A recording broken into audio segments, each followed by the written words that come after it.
प्रधानमंत्री नरेंद्र मोदी ने ग्रेटर नोएडा में 3 दिवसीय सेमिकॉन इंडिया सम्मेलन का किया उद्घाटन। वर्चुअल माध्यम से ग्रीन हाइड्रोजन पर अंतर्राष्ट्रीय सम्मेलन को भी किया संबोधित। राज्यपाल संतोष गंगवार ने गिरिडीह के रेड क्रॉस भवन में नए ब्लड बैंक के भवन की रखी आधारशिला। पीरटांड में संवाद कार्यक्रम। डुमरी में आंगनबाड़ी केंद्रों का भी करेंगे निरीक्षण। विधानसभा चुनाव को लेकर सभी पार्टियां प्रत्याशियों के चयन में जुटी। दिल्ली में आज भाजपा की महत्वपूर्ण बैठक। कांग्रेस स्क्रीनिंग कमेटी में भी प्रत्याशियों को लेकर मंथन। और राज्य में निम्न दबाव का असर जारी। बारिश का सिलसिला अभी रहेगा बरकरार। कई क्षेत्रों में भारी बारिश ने बढ़ाई परेशानी। आंधी और वज्रपात से रांची में 4 की मौत।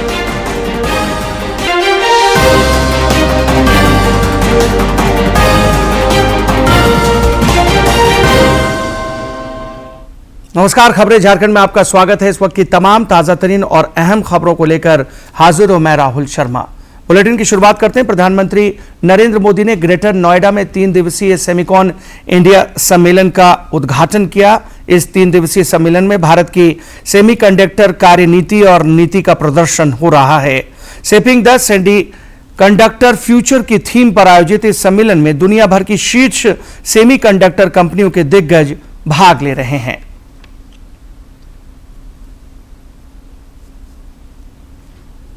भारत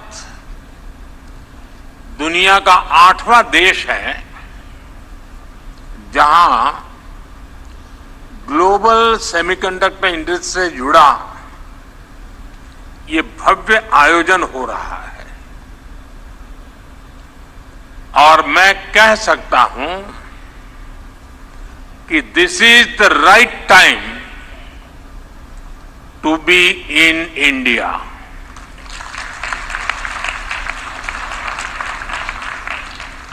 आप सही समय पर सही जगह पर है। 21st सेंचुरी के भारत में the chips are never down. और सिर्फ इतना ही नहीं है, आज का भारत दुनिया को भरोसा देता है, when the chips are down, you can bet on India.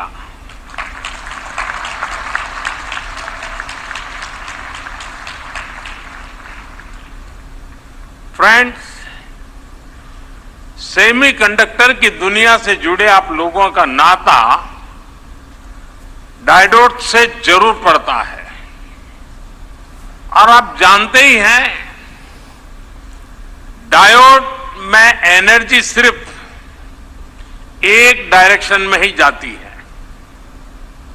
लेकिन भारत की सेमीकंडक्टर इंडस्ट्री में स्पेशल डायोड्स लगे हुए हैं।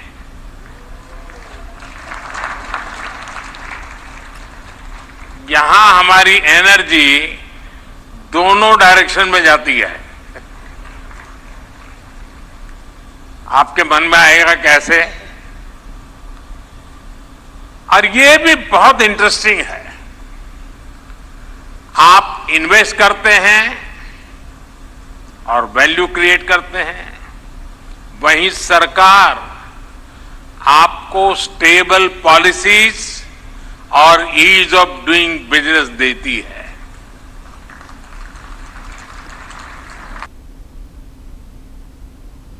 प्रधानमंत्री नरेंद्र मोदी ने आज वर्चुअल माध्यम से ग्रीन हाइड्रोजन पर आधारित अंतर्राष्ट्रीय सम्मेलन को भी संबोधित किया।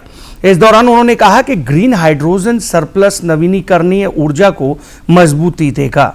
श्री मोदी ने कहा कि जलवायु परिवर्तन एक वैश्विक समस्या है जिससे निपटने के लिए सामूहिक प्रयास जरूरी है।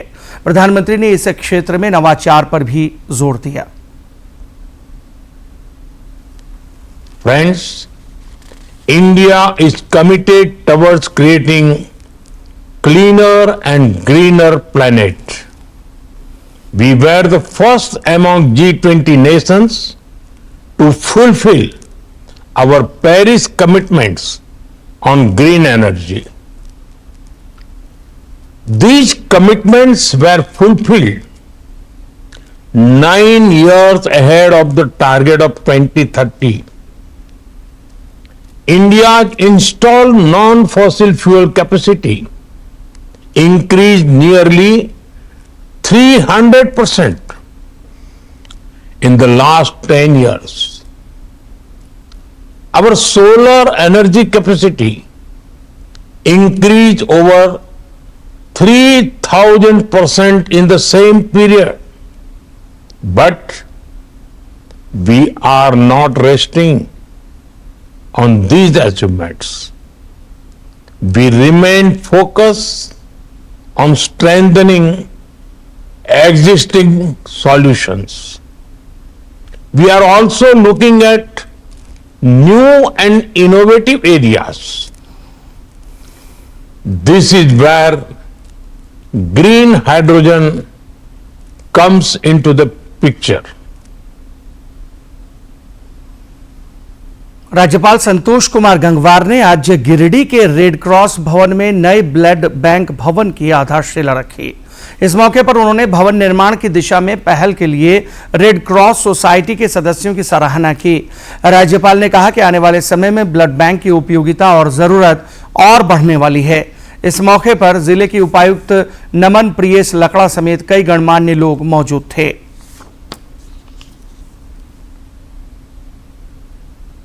सब उपस्थित हैं और हमारी शुभकामनाएं हैं। वास्तव में आने वाले समय में इसकी आवश्यकता और बढ़ेगी और लोग आपके संपर्क में भी आएंगे। काम जल्दी पूरा हो और जिस प्रकार से आप लोगों की सेवा करते रहे हैं वैसे ही करते रहें। मेरी बहुत बहुत शुभकामनाएं। धन्यवाद।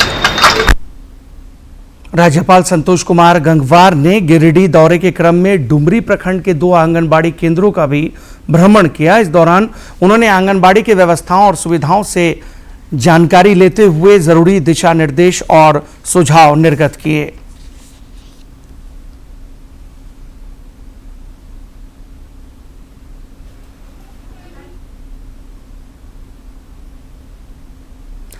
राज्यपाल संतोष कुमार गंगवार ने गिरिडीह के पीएम श्री कस्तूरबा गांधी बालिका आवासीय विद्यालय में आयोजित कार्यक्रम में भी हिस्सा लिया। इस दौरान उन्होंने लाभार्थियों के बीच परिसंपत्तियों का वितरण किया, साथ ही छात्राओं से संवाद किया। इस मौके पर पत्रकारों से बातचीत में उन्होंने कहा कि उच्च शिक्षा के क्षेत्र में सुझाव आमंत्रित हैं। राज्यपाल ने कहा कि झारखंड में जल्द चुनाव होने वाले हैं। उन्होंने कहा कि मतदाता सरकार के कामकाज के प्रहरी हैं। श्री गंगवार ने कहा कि जन आकांक्षाओं को पूर्ण करना सरकार की जवाबदेही है। तो सर अभी बोल नहीं रहे, सुन रहे हैं। झारखंड समेत देश भर में राष्ट्रीय पोषण माह को लेकर विविध जन जागरूकता कार्यक्रम आयोजित किए जा रहे हैं। केंद्रीय महिला एवं बाल विकास मंत्री अन्नपूर्णा देवी ने कुपोषण को मात देने में सामूहिक प्रयास और जागरूकता पर जोर दिया है। 2 से 3 साल के जो हमारे बच्चे हैं उनकी देखरेख कैसे कर सकते हैं, तो छोटे छोटे वीडियो के माध्यम से, क्योंकि ये पोषण ट्रैकर में हर आंगनवाड़ी वर्कर के पास मोबाइल दिया हुआ है, उनको वो उससे सारा चीज़ को अपलोड करती है। तो छोटे छोटे वीडियो के माध्यम से वो देखती हैं और एक्टिविटी को फिर जो माताएं हैं उनको, गर्भवती माताओं को भी बताती हैं, छोटे जब बच्चे जन्म लेते हैं उनको भी बताती है, और उसके बाद 3 से 6 साल के बच्चों को भी जो पढ़ाई का है उसके बारे में भी छोटे वीडियो के माध्यम से जो एक्टिविटीज़ आते हैं उसको वो बताती हैं। तो विभाग का यही सबसे प्रमुख है, महिला बाल विकास विभाग के माध्यम से ये हम सभी चाहते हैं कि लोगों को पहले जागरूक करें कि हमें कैसे, हमारी दिनचर्या क्या होनी चाहिए, किस तरह से हमारे बच्चों को पूरक पौष्टिक आहार मिल सके, बच्चों के साथ साथ उनके माताओं को भी दे, गर्भवती जो बहनें हैं उनको भी मिल सके, और उसके साथ ही एडोलसेंट गर्ल्स को भी, क्योंकि जब वो स्वस्थ बालिकाएं स्वस्थ होंगी तभी वो एक स्वस्थ बच्चों को जन्म दे सकती हैं। तो इसलिए हमने कहा लाइफ साइकिल अप्रोच के तहत हम काम करते हैं। भाजपा द्वारा राष्ट्रव्यापी सदस्यता अभियान चलाया जा रहा है। इसे और ज्यादा प्रभावी बनाने के लिए पार्टी द्वारा विभिन्न स्तरों पर प्रयास किए जा रहे हैं। एक घर में दस्तक देकर आमजन को पार्टी से जोड़ने का प्रयास करेंगे। आपको बता दें कि आज से 17 सितंबर तक पार्टी का महाजन संपर्क अभियान चलेगा। प्रदेश के 27,600 से अधिक शक्ति केंद्रों के सहयोगी भी इस अभियान में जुटेंगे। रांची में मुख्यमंत्री हेमंत सोरेन से झारखंड जनाधिकार महासभा के एक प्रतिनिधिमंडल ने मुलाकात कर उन्हें मांगों से संबंधित एक ज्ञापन सौंपा। मुख्यमंत्री ने कहा कि उनकी मांगों पर राज्य सरकार गंभीरतापूर्वक यथोचित कार्रवाई करेगी। प्रतिनिधिमंडल में चुनाव विश्लेषक योगेंद्र यादव समेत अन्य लोग भी उपस्थित थे। विधानसभा चुनाव को लेकर सभी पार्टियों में प्रत्याशियों के चयन को लेकर मंथन का दौर शुरू हो गया है। इस सिलसिले में भाजपा और कांग्रेस में भी सुगबुगाहट तेज है। नई दिल्ली में केंद्रीय गृह मंत्री सह भाजपा के वरिष्ठ नेता अमित शाह की मौजूदगी में पार्टी की इस महत्वपूर्ण बैठक होने वाली है। इस दौरान झारखंड के विधानसभा चुनाव प्रभारी शिवराज सिंह चौहान और विधानसभा सह चुनाव प्रभारी हिमंता बिस्वा शर्मा समेत झारखंड के प्रदेश भाजपा के सभी शीर्ष नेताओं के मौजूद रहने की संभावना है। इधर नई दिल्ली में कल कांग्रेस की भी महत्वपूर्ण बैठक आयोजित हुई। पार्टी के राष्ट्रीय अध्यक्ष मल्लिकार्जुन खड़गे की अध्यक्षता में हुई इस बैठक में झारखंड प्रदेश कांग्रेस के अध्यक्ष केशव महतो कमलेश भी शामिल हुए। इधर विधानसभा चुनाव को लेकर कांग्रेस की स्क्रीनिंग कमेटी आज रांची आने वाली है। यह कमेटी प्रमंडलवार प्रत्याशियों के संबंध में राय शुमारी करेगी। भाजपा द्वारा राज्य में चरणबद्ध तरीके से 6 परिवर्तन यात्रा का आयोजन प्रस्तावित है। संथाल परगना के भोगनाडीह से केंद्रीय गृह मंत्री अमित शाह 21 सितंबर को परिवर्तन संकल्प यात्रा की शुरुआत करेंगे। इस दौरान कई नेताओं का जुटान होगा। परिवर्तन यात्रा की सफलता सुनिश्चित करने के लिए प्रदेश से जिला स्तर तक कमेटी का गठन किया गया है। 20 से 30 सितंबर के बीच 6 सांगठनिक प्रमंडलों से परिवर्तन संकल्प यात्रा निकाली जाएगी। इस सिलसिले में कल रांची में पार्टी की एक महत्वपूर्ण बैठक भी हुई। पूर्व मुख्यमंत्री अर्जुन मुंडा ने 15 सितंबर को प्रधानमंत्री नरेंद्र मोदी के जमशेदपुर आगमन को लेकर गोपाल मैदान में हो रही तैयारियों का जायजा लिया। उनके साथ जमशेदपुर के सांसद विद्युत वरण महतो, पूर्व प्रदेश अध्यक्ष दिनेशानंद गोस्वामी, नंदजी प्रसाद, प्रशासनिक अधिकारी और भाजपा कार्यकर्ता मौजूद थे। इस दौरान श्री मुंडा ने बताया कि प्रधानमंत्री 15 सितंबर को कई विकास परियोजनाओं की सौगात देंगे और एक जनसभा को भी संबोधित करेंगे। नए जो आवास बनेंगे उसको शुभारंभ किया जाएगा, देश को समर्पित करेंगे। तो ये भारत सरकार का जो लक्ष्य है हर गरीब के, हर आदमी के तक, आम आदमी तक कि वो जन सुविधाएँ रूरल एरिया तक कैसे पहुँचे, इसके लिए एक बड़ा कदम जमशेदपुर के इस कार्यक्रम से होगा। इसके साथ साथ स्वाभाविक रूप से प्रधानमंत्री कहीं आते हैं तो वहाँ की जनता भी चाहती है कि उनको सुने, इसलिए वो यहाँ पर गोपाल मैदान जो पहले रीगल मैदान के नाम से था, गोपाल मैदान में यहाँ आएंगे और इस क्षेत्र के तमाम लोगों को संबोधित करेंगे। झारखंड पुलिस की पहल पर राज्य भर में जन शिकायत समाधान कार्यक्रम को लेकर कई तरह के आयोजन किए जा रहे हैं। आज भी रांची समेत विभिन्न जिलों में आम लोगों की शिकायतों के त्वरित और प्रभावी निवारण के लिए झारखंड पुलिस द्वारा पहल की गई। रांची में आज लापोंग, कांके और जगन्नाथपुर समेत कुछ अन्य थाना परिसरों में कार्यक्रम का आयोजन हो रहा है। रांची के वरीय पुलिस अधीक्षक चंदन कुमार सिन्हा ने लोगों से कार्यक्रम का लाभ उठाने की अपील की है। शिकायत समाधान कार्यक्रम आज आरंभ हो गया है। पुलिस केंद्र में शहरी इलाके के थानों का, इसके अतिरिक्त खेलगांव थाना, मांडर थाना, बुंडू थाना, इन सारे क्षेत्रों में अन्य जितने भी थाना क्षेत्र हैं सब जगह पर यह कैंप आरंभ हो चुका है। हमारे डीएसपी लेवल के पदाधिकारी उस कैंप में अध्यक्षता कर रहे हैं। आप जिस कैंप से जुड़े हुए क्षेत्र से हैं आप आसानी से वहां पहुंचकर अपनी समस्या का जाकर रजिस्ट्रेशन कराएं ताकि आपकी समस्या का समाधान किया जा सके। रांची में भी कैंप आरंभ हो गया है, पर इसमें कोई क्षेत्र की सीमा नहीं है। अगर आप एक कैंप के बजाय दूसरी कैंप में भी जाना चाहते हैं तो आप उस कैंप में भी आपकी समस्या सुनी जाएगी। अतः आपसे अनुरोध है कि आप अविलंब आएं और अपनी समस्या को बताएं। रक्षा राज्य मंत्री सह रांची के सांसद संजय सेठ ऑस्ट्रेलिया दौरे के क्रम में विभिन्न कार्यक्रमों में हिस्सा ले रहे हैं। उन्होंने मेलबर्न में सुरक्षा को लेकर आयोजित एक्सपो का भी अवलोकन किया। इस दौरान उन्होंने डीआरडीओ के वैज्ञानिकों से भी संवाद किया।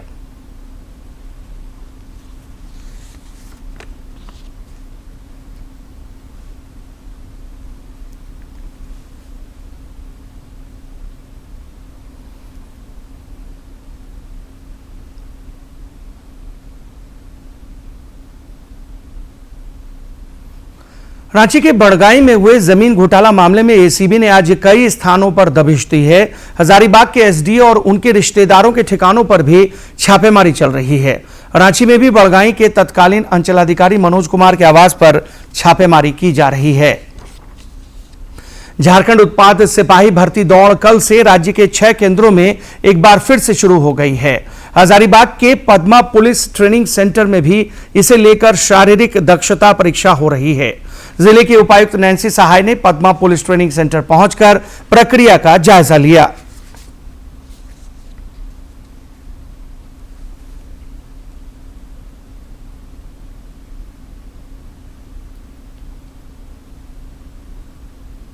हम लोगों ने पूरी कोशिश की है कि जो भी सुविधाएं हैं वो हम लोग बेहतर से बेहतर ढंग से उपलब्ध करा सकें। मेडिकल टीम की स्थापना हो, ORS की सुविधा हो, टॉयलेट्स की सुविधा हो, पानी पीने की सुविधा। इसी क्रम में आज यहाँ का निरीक्षण किया और अगले 2 दिन ये दौड़ फिर से होनी है। सभी को मेरी शुभकामनाएं और प्रशासन कोई भी अगर इशू होता है तो उसमें हम लोग सजग रहेंगे और ज़रूर तत्पर एक्शन लेंगे। यहाँ पे आने वाले प्रतिभागियों के लिए पूरी व्यवस्था है। उनके रुकने के लिए टेंट का इंतजाम है, साथ में यहाँ पे पानी पीने का इंतजाम है, फल का भी इंतजाम कराया गया है और दौड़ के दौरान इनके लिए मेडिकल फैसिलिटीज़ भी हैं सारी की सारी और सभी व्यवस्था है सुचारू रूप से चल रही है। अभी प्रतिदिन 3000 लोग आ रहे हैं पार्टिसिपेट करने। 3000 लोगों का नॉमिनेशन है और उसमें से अभी अच्छी खासी तादाद में लोग आ रहे हैं और हम लोग बहुत अच्छे से सब दौड़ पूरी करवा रहे हैं। 9 बजे के पहले आप देख रहे हैं लास्ट बैच दौड़ रहा है, अभी 9 बजे के पहले सारी दौड़ खत्म हो गई। महिला आजीविका को बढ़ावा देने और महिलाओं को स्वरोजगार से जोड़ने के साथ साथ कोडरमा को एक नई पहचान दिलाने के लिए आलू चिप्स और मड़ुआ बेकरी यूनिट की शुरुआत की गई है। दोनों यूनिट से 500 महिला किसानों को भी जोड़ा गया है। रेडियो पर फरमाइशी गीतों के लिए फेमस कोडरमा का झुमरी तिलैया शहर प्रसिद्ध मिठाई कलाकंद के बाद अब आलू चिप्स और मड़ुआ के कुकीज के लिए जाना जाएगा। बाजार समिति परिसर में आलू चिप्स प्रसंस्करण इकाई और मड़ुआ बेकरी प्रसंस्करण इकाई की शुरुआत की गई है।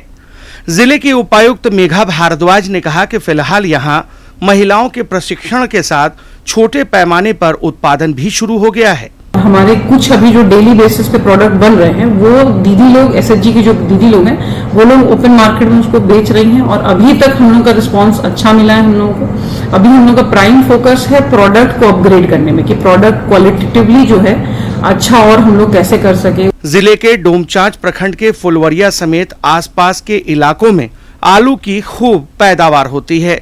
साथ ही तिलैया डैम के इलाके में मड़ुआ की बेहतर पैदावार को देखते हुए जिला प्रशासन द्वारा यहां दोनों प्लांटों की स्थापना की गई है। आलू और मड़ुआ के उत्पादन करने वाली महिला किसानों को यहां जोड़ा गया है, जो सीधे तौर पर चिप्स और कुकीज बनाने की जिम्मेदारी भी निभाएंगी। आइडिया आया था डिस्ट्रिक्ट एडमिनिस्ट्रेशन की तरफ से और हम लोगों ने फिर बाद में जेएसएलपीएस और जीटी भारत के तहत से इसका एक प्रोग्राम पूरा बनाया गया कि कैसे आलू को हम लोग प्रोसेस करके आलू चिप्स बना करके है ना, फ्रेंच फ्राइज बना करके या फाइन्स बना करके कैसे महिलाओं को और डोमचांच में रहने वाले लोगों को लाभान्वित कर सकते हैं। बेकरी प्रोडक्ट और आलू चिप्स तैयार करने वाले कुशल कारीगरों द्वारा इन महिलाओं को ट्रेनिंग दी जा रही है। खाद्य सुरक्षा पदाधिकारी प्रकाश चंद्र गुग्गी ने बताया कि उत्पाद तैयार करने की प्रक्रिया के साथ साथ महिलाओं को खाद्य सुरक्षा के मानकों से भी अवगत कराया जा रहा है। 2 जगह से हम लोग बुलाए हैं ट्रेनर को, वो स्वीट शॉप से, एक कन्हैया स्वीट्स है यहाँ के कोडरमा तिलैया से और एक हजारीबाग से बुलाए फ्रंटियर बेकरी। वो दोनों मिलकर आज इन लोग को बताएंगे कि बेस्ट लड्डू कैसे बनाया जाएगा और उनके अनुसार क्या क्या खाद्य सुरक्षा के मानक का इनका पालन करना है।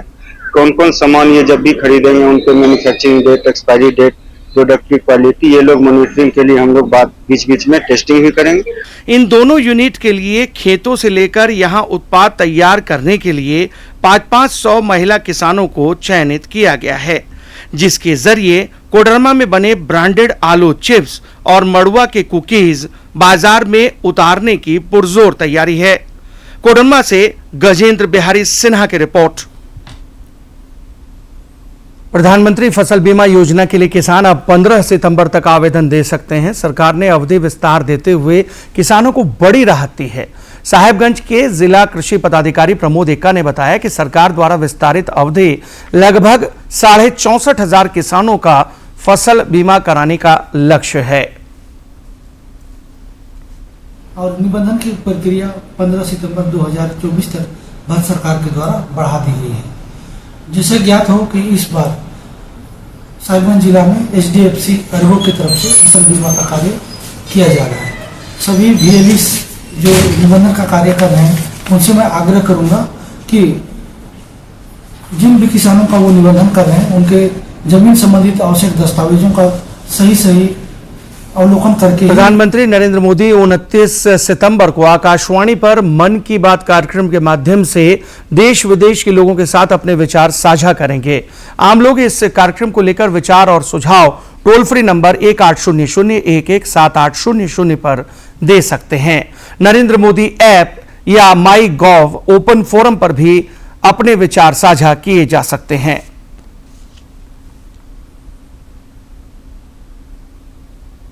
और अब मौसम। राज्य में पिछले 24 घंटे के दौरान मानसून गतिविधि सामान्य रही। इस दौरान धनबाद के बलियापुर में सर्वाधिक 83.2 मिलीमीटर बारिश रिकॉर्ड की गई।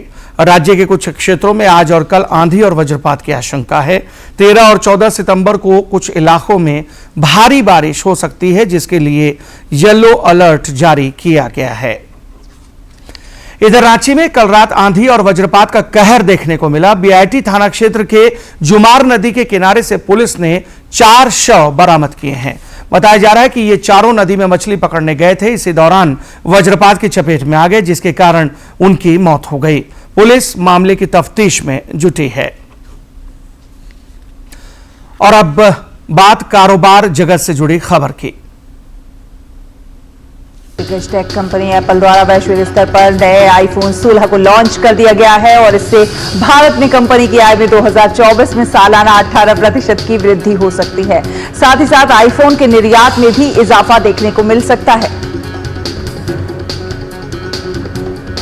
और रिपोर्ट में जानकारी के अनुसार भारत की एग्रोकेमिकल इंडस्ट्री में हाल ही के वर्षों में तेज वृद्धि देखने को मिली। इसका कारण निर्यात, जो कि अगले 4 वर्षों में 80,000 करोड़ रुपए को करेगा पार।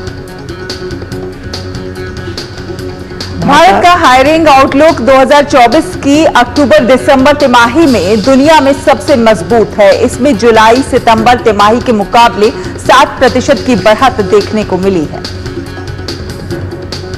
भारत म्यूचुअल फंड इंडस्ट्री का एसेट अंडर मैनेजमेंट यानी AUM अगस्त में बढ़कर 65 लाख करोड़ को पार कर दिया।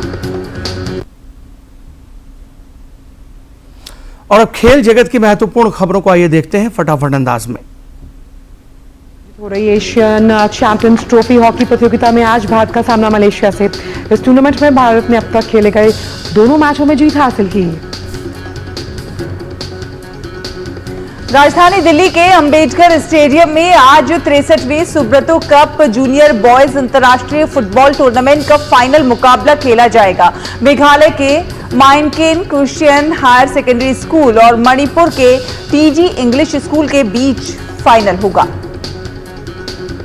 खेल मंत्री मनसुख मांडविया ने पेरिस पैरालंपिक खेलों में पदक जीतने वाले भारतीय खिलाड़ियों को दिए नगद पुरस्कार। स्वर्ण पदक विजेताओं को 75 लाख, रजत पदक विजेताओं को 50 और कांस्य पदक विजेताओं को 30 लाख रुपए दिए गए।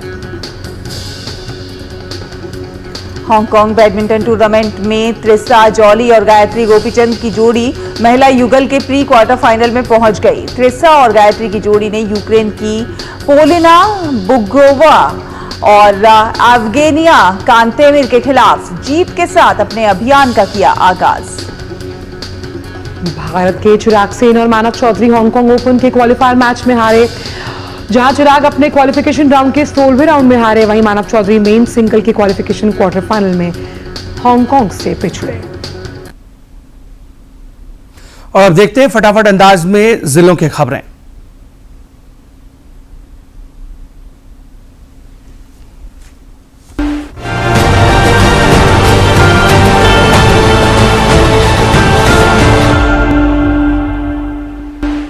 प्रसिद्ध अर्थशास्त्री जया द्रेज ने मुख्यमंत्री हेमंत सोरेन से मुलाकात की। इस दौरान दोनों के बीच राज्य के विभिन्न समसामयिक मुद्दों पर बातचीत हुई। मौके पर जया द्रेज ने मुख्यमंत्री से ग्रामीण विकास से जुड़े कई मुद्दों पर अपने विचार भी साझा किए। गढ़वा विधायक सह मंत्री मिथिलेश कुमार ठाकुर ने गोविंद हाई स्कूल के मैदान में गढ़वा महोत्सव मेले का उद्घाटन किया। इस दौरान उन्होंने कहा कि इस मेले में जहां देश के विभिन्न राज्यों की उत्पादों की खरीदारी की जा सकती है, वहीं मनोरंजन का भी इंतजाम किया गया है। भाजपा के प्रदेश अध्यक्ष बाबूलाल मरांडी ने भूदान आंदोलन के प्रणेता महान स्वतंत्रता सेनानी आचार्य विनोबा भावे को उनकी जयंती पर नमन किया। दुमका उपायुक्त ने कार्यालय कक्ष में आयोजित जनता दरबार में आम लोगों की समस्याओं को सुना और नियमानुसार समाधान के लिए संबंधित पदाधिकारियों को निर्देश दिए। साथ ही उन्होंने लोगों को सरकार की जन कल्याणकारी योजनाओं से जोड़ने की हिदायत दी। मंत्री मिथिलेश कुमार ठाकुर ने जनसंवाद कार्यक्रम के तहत गढ़वा प्रखंड के विभिन्न गांवों में आम लोगों से मुलाकात और संवाद किया। इस दौरान उन्होंने जन समस्याओं के समाधान पर बल देते हुए कहा कि वे गढ़वा वासियों के लिए सभी मूलभूत सुविधाएं उपलब्ध कराने के लिए दृढ़ संकल्पित हैं। गुमला जिले में स्वास्थ्य विभाग द्वारा निजी क्षेत्र के सहयोग से जिले के विभिन्न आवासीय विद्यालयों में स्वास्थ्य जांच शिविर का आयोजन किया जा रहा है। कस्तूरबा गांधी बालिका विद्यालय पालकोट कामडारा में आयोजित शिविर में लगभग 200 बच्चों की स्वास्थ्य जांच की गई। गुमला में आपकी योजना आपकी सरकार आपके द्वार कार्यक्रम के तहत 12 प्रखंडों के 13 पंचायत और 2 नगर परिषद क्षेत्र में शिविर का आयोजन किया गया। इस दौरान आमजनों को जन कल्याणकारी योजनाओं से आच्छादित किया गया। और इसके साथ इस बुलेटिन में फिलहाल इतना ही। दीजिए इजाजत, लेकिन चलते चलते एक नजर अब तक की सुर्खियों पर। प्रधानमंत्री नरेंद्र मोदी ने ग्रेटर नोएडा में 3 दिवसीय सेमिकॉन इंडिया सम्मेलन का किया उद्घाटन। वर्चुअल माध्यम से ग्रीन हाइड्रोजन पर अंतर्राष्ट्रीय सम्मेलन को भी किया संबोधित। राज्यपाल संतोष गंगवार ने गिरिडीह के रेड क्रॉस भवन में नए ब्लड बैंक के भवन की रखी आधारशिला। पी टर्न में संवाद कार्यक्रम। डुमरी में आंगनबाड़ी केंद्रों का भी करेंगे निरीक्षण।